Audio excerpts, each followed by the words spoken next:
Droid Nerd. Action. Welcome to this week's edition of DroidNerds.com Weekly Wrap-Up. I'm Amanda Gray.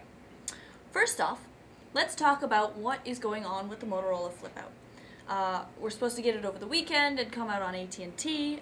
Then it looks like AT&T cans it all together and it runs away. Then we hear from Motorola and they say, oh, no, you'll get it by the holiday season in the US. And now all I see are advertisements from the UK cell company Orange saying that they have it exclusively. So clearly there isn't something wrong with the phone itself. What it looks like to me is that possibly AT&T and Motorola might have had a little bit of a breakup or an argument. Maybe they were having a beautiful candlelight dinner over spaghetti and then got into a heated debate and then purses went flying and shoes and things like that. That's just my take on it. I think they might have a problem. Which, you really can't blame AT&T for that because Verizon is the ones who always get the new and cool and exciting ones.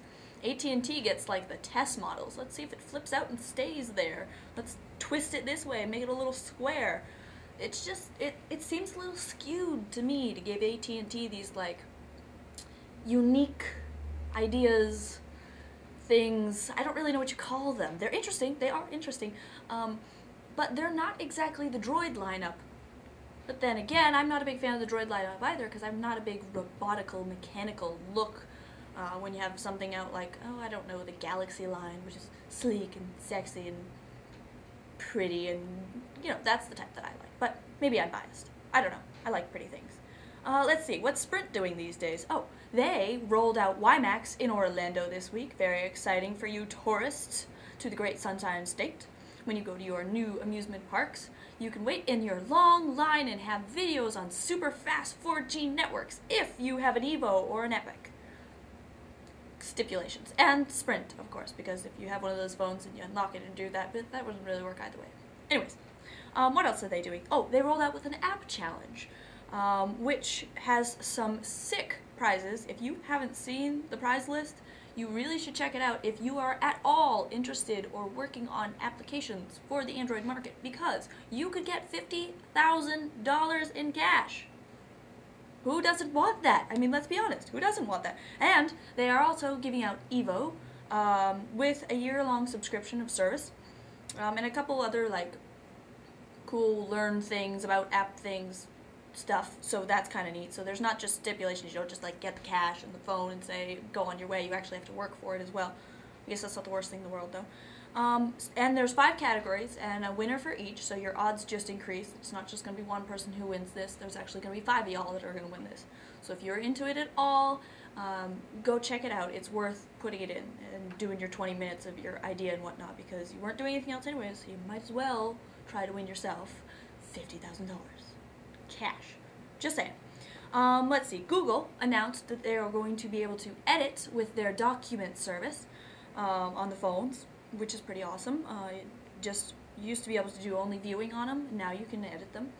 Or I think the edit capability is coming. I don't think it's out there just yet, because I definitely downloaded this week and I wasn't able to do any editing. But I could view it just fine on my device, so the next step is coming.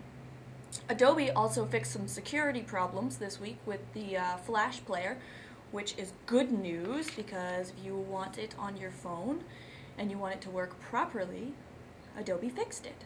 Hopefully they're going to keep up with these updates and everything else, and we're going to see more and more from them in the near future.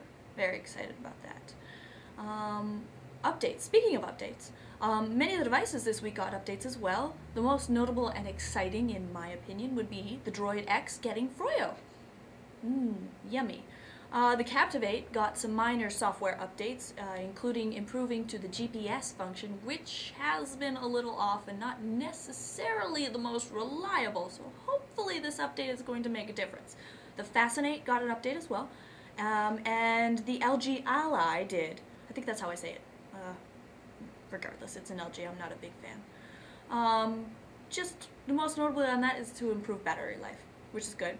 If you have one of these devices and you haven't seen the update yet, what you're going to want to do is go into your settings and then go to the software information, search for the updates. If you don't see them right away, you usually have to wait about 24 hours until you get to see it and try it again.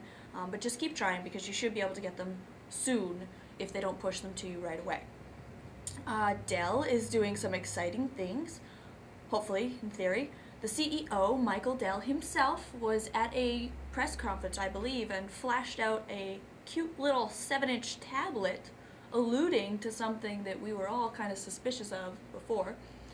Theoretically, it's going to be better than the 2 phones that they have come out with Android. Not to say that they're worst things in the world, but a little bit behind their times, a little bit disappointing. So hopefully the tablet might have 2.1 or 2.2 or better yet 3.0. Wouldn't that be nice? Since it is a tablet. And have some updates. However, we don't know any specs on it because he pretty much just whipped it out, showed it off, put it back away, and wouldn't say anything else. I don't know what's with these companies and teasing us like that. It's just not fair. Samsung did the same thing.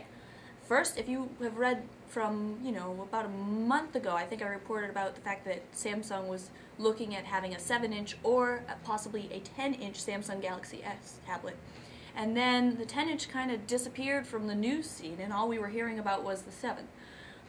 However, recently, an Irish reporter, I believe, came up with the idea that quite possibly we're still going to have that 10-inch come sometime in 2011. No official word yet, just one of those alluded to things. Keep your fingers crossed. I know I am. Ooh, I discovered Pokemon this week. A fun new game that I found on the app market. And it's free.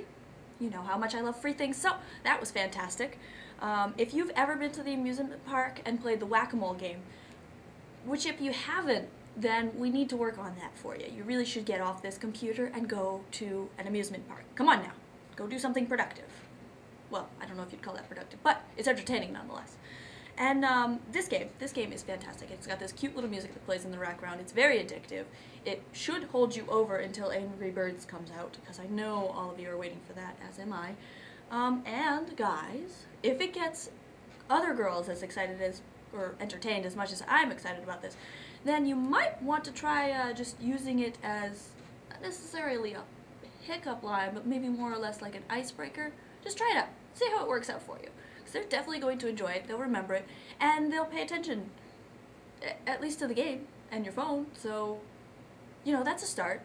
Anyways, moving on. Ooh, we have an exciting new thing we're going to be doing on Wednesdays now, something for you to look forward to your middle of the week, and it is called Fail of the Week.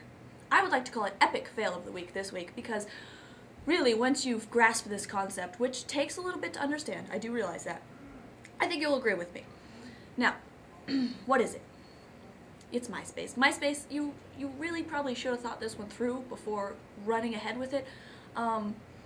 MySpace is advertising the new movie, The Social Network, which if any of you have seen any of the advertisements for, it's basically the unofficial biography of Facebook and how it came to be. Think about that.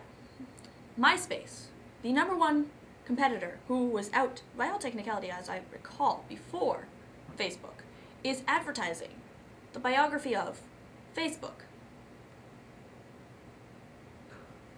Just doesn't make any sense. Why would you do that? Who thought that was a brilliant idea? Oh, hey, MySpace users, look at this. This is Facebook. It seems to me that that would only encourage the people who still use MySpace, which I'm not sure there are that many of them out there, to go to Facebook. That's all I'm saying. So, next week, look forward to see what else we might come up with that's a horrible, horrible idea, and we will see you then. Have a great week, people. Droid Nerd.